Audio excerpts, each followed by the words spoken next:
अस्सलाम वालेकुम दोस्तों, तुसी वेखदे पे हो पाक पतन का। तो मैं थोड़ा दोस्त अहमद फराज। दोस्तों सब तो पहले रिक्वेस्ट है चैनल को सब्सक्राइब कर लो, फेसबुक वाले बराबर बहुत अच्छे पेज को फॉलो कर लो। लोकेशन है डबुंगा यार, तहसील जिला पाक पतन शरीफ। मोबाइल नंबर है साढ़ा 0300 पूरा 8754 743। व्हाट्सएप नंबर भी यही है जी, तो लोकल नंबर भी यही है। माशाल्लाह Cholistani freeze and second timer गब्बन लाइव चला सी मेरे भरा ने वेखा होना। 4,60,000 रुपये डिमांड सी। पहली कॉल तो सेल होने वाली माशाल्लाह। पहली कॉल अरसलान भाई ने की फैसलाबाद तो, और माशाल्लाह 4,60,000 रुपये के विचों 19-20 थोड़ा बहुत प्यार मोहब्बत होता करके अरसलान भाई ने पहली कॉल से परचेज कर ली। फैसलाबाद जा रहे खुरड़िया वाला। अल्लाह ताला अरसलान भाई नसीब करे। कैमरामैन साहब गड्डी नंबर एक चीज करो क्लियर कि अल्लाह का नाम लेके करो लो। माशाल्लाह जी गब्बन है तो ला थब्बा देना है, चेक करो। हाली तक कुछ भी नहीं माशाल्लाह। बड़ा हवाना बना सी, बड़े ने वखने। चल भाई ले चल आपस। अल्लाह ताला मालिका दे नसीब करे। अरसलान भाई फैसलाबाद तू पहली कॉल की तो पहली कॉल ते माशाल्लाह सेल हो गई।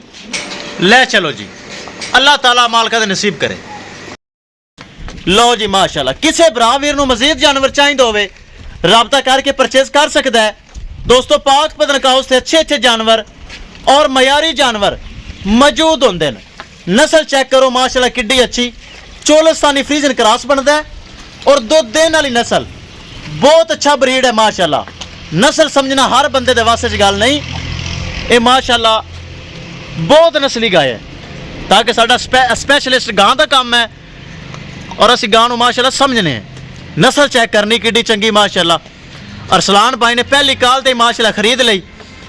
किसे मेरे भरा वीर नूं मजीद जानवर चाहिए होवे राबता करके परचेज कर सकता है।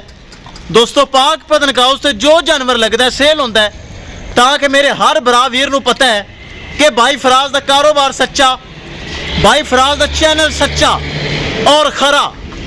माशाल्लाह जानवर चेक करो माशाल्लाह मजबूत जानवर, बॉडी स्ट्रक्चर चंगा, बॉडी वेट चंगा, लेग सिक्योर चंगा, स्ट्रेट लाइन लेग है। चेक करो ले चलो।